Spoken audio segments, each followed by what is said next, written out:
Hey, what's up, everybody? This is Charles. I want to welcome you guys to another episode of the Dreamerspro Show, where we cover everything from sports, hot topics, classic debates, entertainment, where we give you guys a fresh perspective on things and how we see them. And in today's episode, the topic is, could we possibly see a finals rematch, or a rematch between Kawhi Leonard and Giannis Antetokounmpo this year? So that's the topic I want to get into in today's video. But before we get into that, I want you guys to please make sure you go ahead and hit the like button, hit the subscribe button, and hit the notification bell to be notified whenever we drop our content.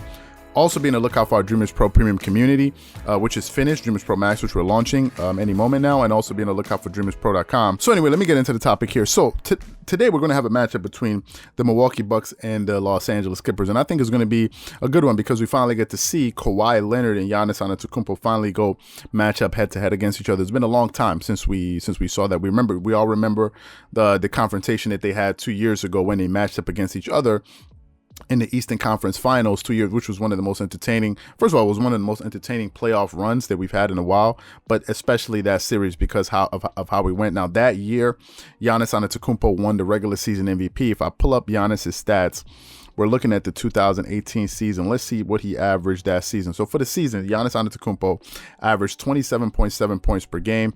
He shot basically 58% from the field, 26% from the three-point line, 73% from the free throw line. Got you 12.5 rebounds. Giannis got you 12.5 rebounds, 5.9 assists. That's actually more assists he averaged that season, I think, than Kawhi Leonard is averaging his career. Like, I don't think Kawhi Leonard has had a 5.9 assist season. And he got you 1.3 steals and 1.5 blocks. Those were Giannis Antetokounmpo's numbers that year when he won the regular season MVP. So he put up some beast mode numbers. That year, the Milwaukee Bucks had the #1 record in the NBA. They were firing on all cylinders, and they were a really tough team to beat. They had a very good record, and they were playing really, really, really well. Now, Kawhi Leonard, on the other hand, that was actually his first year with the Toronto Raptors, because we all remember the way things kind of ended with him and the San Antonio Spurs when they said he felt like he was misdiagnosed. And that season, the season prior, he only played 9 games. For the entire season, he only played 9 games. And that year, he only averaged 16.2 points per game in nine games. And that probably has affected a lot of his averages. So he didn't play that year. And a lot of people kind of wrote him off. And he was really just under the radar. No one was really paying attention to Kawhi. The year prior, he had a very good season. He averaged 25.5 points per game. He was shooting 48.5% from the field, 38% from the three-point line, 88% from the free throw line, getting you 5.8 rebounds, 3.5 assists, and 1.8 steals. And that's the year he went on that amazing run in the playoffs, went all the way up into the Western Conference Finals, when they played against, who did they play against? They played against the Golden State Warriors, and I think they had Kevin Durant on that team. That's when Zaza Pachulia basically stuck his foot out under him when he went up to the jump shot and injured him, right? The San Antonio Spurs were up 25 points in the game. No other team had even had a 20-plus lead on that team for the entire playoff run. So that was the last time we saw him. And at that time, I think Max Kellerman and Shaquille O'Neal and maybe Charles Barkley were saying that at that point, Kawhi Leonard, they thought he was the second best player in basketball at that point. Then the next season, as I said, he got injured. No one saw him again. And he kind of flew under the radar. For the Raptors, when he came back, he only played 60 games because he was really managing himself. He scored 26.6 points per game, so he actually had a better season the year prior. He was his best as far as points per game season ever. He shot 49.6% from the field. Let's say 50% from the field, 37% from the three-point line, 85% from the free throw line. Got you 7.3 rebounds, which at that time was a career high in rebounds, 3.3 assists, and got you 1.8 steals, right? And then, the guy really had a bounce back year. And then, of course, he went on that amazing run in the playoffs where he went against the Philadelphia 76ers. And we all remember that playoff series. It was unbelievable to watch. And then we all remember the buzzer beater that hit the rim like 4 or 5 times before it bounced and went in. We remember that. Then they went up against then he finally went to go meet the Milwaukee Bucks in the Eastern Conference Finals, right? And it was an interesting Eastern Conference Finals matchup because after the first game that the Milwaukee Bucks beat the Clippers, I think it was a close game, game 1. I think I remember Stephen A. Smith, Paul Pierce, and so many people saying that series was over with. I'm sure some of you guys remember. They said the series was done. It's over. They lost. It's over. When they went up 2-0, they were like, man, they thought the Toronto Raptors were going to get swept because of their history. I think the year prior they had been swept out of the playoffs by the Cleveland Cavaliers and LeBron James because the Raptors at that time, that's when they were calling them the baby Raptors.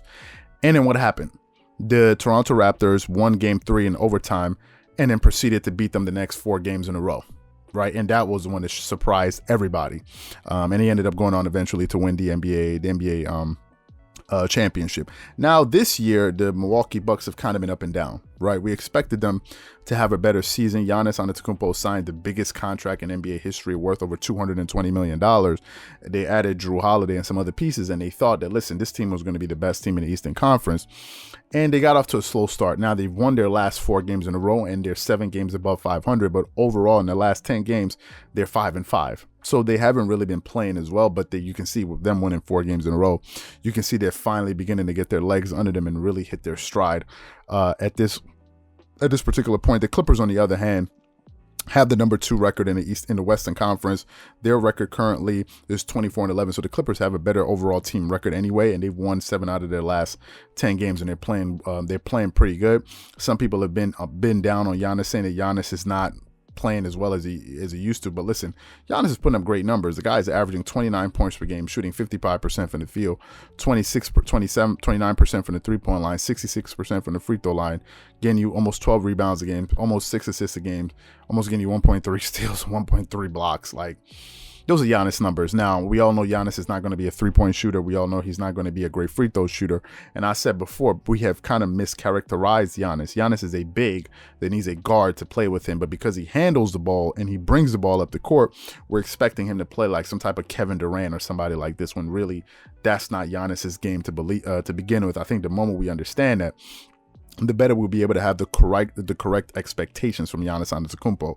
If you look at him for what he really is a power forward that can really run the floor and handle the ball, then we understand that these are fantastic numbers, and you really shouldn't be expecting your power forward to be shooting over 40% from the 3-point line, because that's not what power forwards traditionally would do. He does other things. His strengths lie in other different places. So for me, listen, I think Giannis is having a great season, and now these guys are going to match up. I think this is the first time that they're going to match up with each other. They're going to be playing each other today. I think it's going to be an interesting game. Now, the question is, could these 2 teams possibly see each other down the line? We're talking about in the NBA Finals. Well, the Eastern Conference is not. It hasn't been decided yet, in my opinion. I don't think we can summarily say that, listen, the Philadelphia 76ers are going to win the East. Also, you got to look at the fact that the Toronto Raptors have not been themselves, and they most likely will not come out of the East. They will not be contenders later on in the end of the season. So listen, I think the East is still open, and there's a possibility that if the Bucks start playing well, now that they're finally getting Drew Holiday back, that they can finally get their legs to get their games together and really start playing better, that they could possibly make a run and possibly come out of the Eastern Conference. If that happens, I certainly know that the Clippers have a legitimate shot to certainly come out of the West. And if those 2 things happen, then I think we could possibly see a matchup with these guys in the finals. Is it going to happen? Probably not, but there's a possibility. So what I want to know from you guys, do you think that if these 2 teams were to meet down the line, will it be a fun series? Would it be a nice matchup? Or would you prefer another matchup to take place? Whatever you guys think, please leave your thoughts and comments in the comment section below. Again, if you enjoyed the video, be sure to make sure you go ahead and hit the like button, hit the subscribe button, and hit the notification bell to be notified whenever we drop our content. Again, if you enjoyed this video, be sure to check out the next video that we have coming up on the channel. Once again, this is Charles here from Dreamerspro, wishing you guys an amazing day, and catch you guys on the next episode. Peace.